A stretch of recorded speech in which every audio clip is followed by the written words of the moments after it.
Come on, let's go. Susie, what do you know? Susie! What did you do? Welcome to MsMojo, and today we're counting down our picks for the top 10 most heartbreaking Criminal Minds moments. He made us choose. For this list, we're looking at the most emotional scenes in the series. Wheels up, this is your spoiler alert. Let us know which moment broke your heart the most in the comments. Number 10, taking the blame. Capital punishment cases always tend to bring emotions to the surface. What is it you want to know? In this case, the BAU deals with a killer couple who made their name murdering young blonde girls. Sarah Jean Dawes earns her nickname the Ice Queen after she admits to taking her son Riley out of the picture to allow her husband to continue his behavior. I think you're innocent. We're all guilty of something.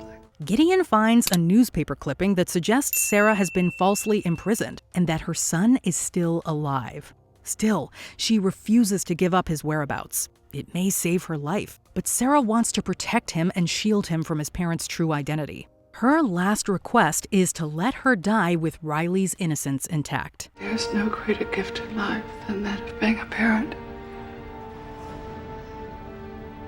That so many of us abuse and squander that gift. You can change that right now. I made my decision 15 years ago. This has never been about Jacob. It's always been about Riley. Number 9, nowhere in particular. Where are you headed?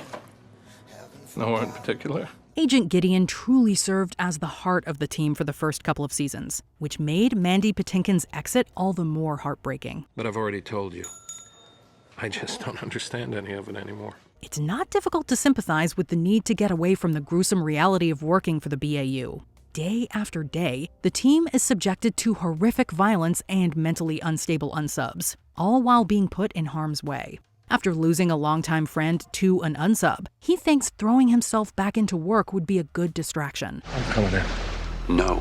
Do that, and this investigation moves inside an interrogation room, and by the time the cops catch up, we're going to be looking at more dead bodies. This only clouds his judgment and leads him to make some pretty dire mistakes. He pens a letter to Spencer to explain why he had to leave the job, even writing that all he sees in people now is their death. I guess I'm just looking for it again. For the belief I had back in college. The belief I had when I first met Sarah and it all seemed so right. The belief in happy endings. Number 8, needed more time. Please, let us go. We know the formula. Good guys learn about bad guys, then good guys save the day. But sometimes not everyone can be saved. We're used to seeing the victims in the brief, but we don't get too attached because they're not developed characters. In this particular episode, we actually see the BAU fail to save a helpless child. JJ and Alves find siblings trapped in a burning building. Hearing the young girl call out for Jennifer is enough to make your blood run cold. Alves barely pulls JJ from an erupting explosion, with no time left to save the girl. Let's go! Both as an agent and as a mother, JJ has to live with not being able to save both siblings. We could have saved all of them, I know that. Number 7, a sister's love.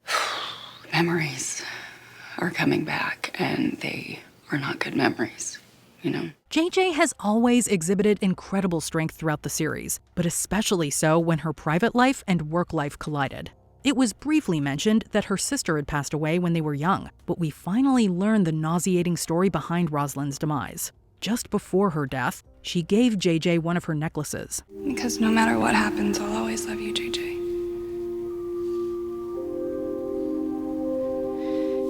And besides, this necklace will help ward off the tall man. Of course, as her younger sister, she was excited to have it, but it actually signified something much more sinister.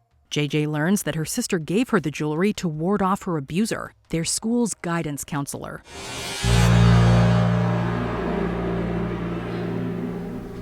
Oh my God. It's bittersweet to know that Rosalind used her last days to protect her family from an evil she couldn't bear. It also turns a sentimental gift sour, tainting the memory. Rosalind probably wasn't your first victim. But Bethany, she will be your last. Number 6, words better left unsaid. I'm sorry. But you should know. We all love the occasional hint of a spark between characters, or in Morgan and Garcia's case, blatant flirtation. Oh, one last favor. Look up the words sexy and brilliant in that computer of yours and tell me what you come up with. Look at that. It's me. You are a goddess, woman. Ciao. It was a work call. On the other hand, the way that JJ is the only one allowed to call Reed Spence is enough to get us to imagine wedding bells. But sometimes that's not the fairy tale ending. While held at gunpoint, JJ reluctantly admits that she's always had feelings for Reed. I've always loved you. And I was just too scared to say it before. And now things are just really too complicated to say it now. While we might have rooted for them in the beginning, the admission is problematic now that it comes over a decade later and she's been married with 2 children. You can read the pain on both of their faces as they try to comprehend what this means for their futures, and possibly how it could have been if they'd known sooner. It's okay. Everything's okay. Yeah. Number 5, A Day Too Late. Did he remember us? You didn't doubt that, did you?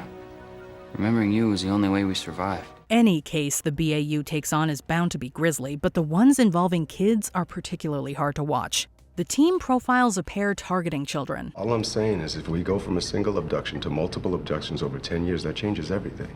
We all have to be convinced that's what it is based on an unbiased profile. The children take care of one another while locked away, and are punished if they interfere with the unsub's plans. Several families of missing children are called in, but some are forced to reopen a very painful emotional wound. If they've moved on, They take the chance if it meant their kids were alive? After so many years, sometimes it's easier to accept the fact that they're never coming back. Hope is restored, only to be violently ripped away when some, but not all of the families are reunited. To twist the knife even further, one couple learns their child was alive just one day before. Number 4, Confronting the Past. All these years, I kept my mouth shut. I let you go on being a hero. The abuse of children is a subject often tiptoed around because of its heinous nature. However, dismissing children's experiences often leads to repressed trauma and creates a taboo that forces many into silence. We see this vicious cycle come to life when Derek Morgan is arrested after returning to his hometown. This is some kind of sick joke, right? Don't make us get physical. It'll only make it worse for your family. You're under arrest, Derek. Unfortunately, the key to bailing him out is to uncover his past abuse.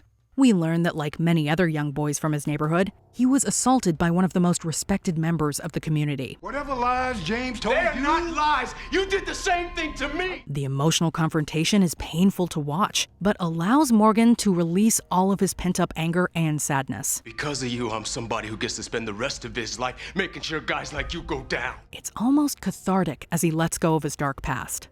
Number 3, 3 enter, 2 leave. 2 of you will leave this room alive. 1 of you will die. 3 talented athletes in their prime are forcefully ripped from their home and trapped in a cell. The young girls are not only scared and alone, but they're stripped of their innocence when forced to decide which 2 will make it out alive. They're scared, confused, and one of them is ill. You know, some of us are trying to come up with solutions, Brooke. Don't. She's sick. Sick? She's sick. What about me? I'm sick. I'm sick of trying to come up with a plan while little Miss Perfect over here just whines. Paranoia easily creeps its way into the confined space and causes them to turn on one another. It's impossible to imagine making such an unfair and impactful decision at any age, let alone as a teenager. Before the agents can crack the case, the girls emerge shaken and down one member. With just one decision, their view of the world is forever tarnished. Brooke. Where's Kelly Seymour? Number 2, Tortured by Tobias. He's been beaten. can't you track him? Hankle's only streaming this to his home computer. Dr. Spencer Reed has prevailed as a fan favorite throughout the series run. His meek and sympathetic nature sets him apart from the rest of the team, but also made him the perfect target for criminals like Tobias Hankel. This will be over quickly if you just confess your sins. not a sinner. We're all sinners. The mental instability of his captor forces Reed to revisit painful memories of his mother and how he had to care for her at a very young age. The ordeal also has a long-lasting, more serious consequence. Reed now has to maintain his forced addiction to drugs. Please, I don't want it. I don't want it. For fear of being fired, he suffers in silence. It sees him lying to his best friends and jeopardizing all he's worked for. His recovery could have been much easier if only he'd had the right support from the start. Before we unveil our top pick, here are some honorable mentions. Near final words. Reed thinks he must say goodbye to his mom. Hi, Mom. This is Spencer. I just really want you to know that I love you. And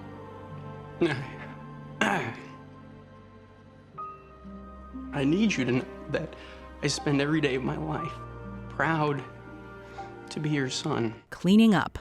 Hotch cleans Elle's blood after she is shot.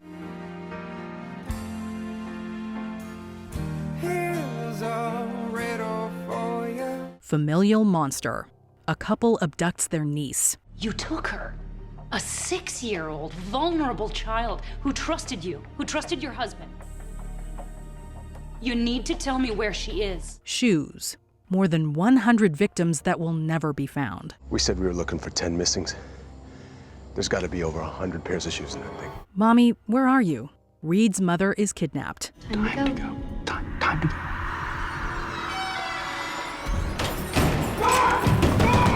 Before we continue, be sure to subscribe to our channel and ring the bell to get notified about our latest videos. You have the option to be notified for occasional videos or all of them. If you're on your phone, make sure you go into your settings and switch on notifications. Number 1. I worked the case. The Reaper is easily the most menacing and relentless unsub in the series. Do not attempt to call anybody else. Do you understand me? It could be intercepted. A cunning psychopath, he's willing to do whatever is necessary to continue killing under the radar, even mutilating himself. When the BAU closes in, he offers Hotch a deal. Stop looking and everyone will remain safe. When Hotch can't accept that, the Reaper returns and forces Hotch to do the unimaginable, have one last phone call with his family. The pain of knowing he's too far away to save Haley is so heavy. Promise me. I promise.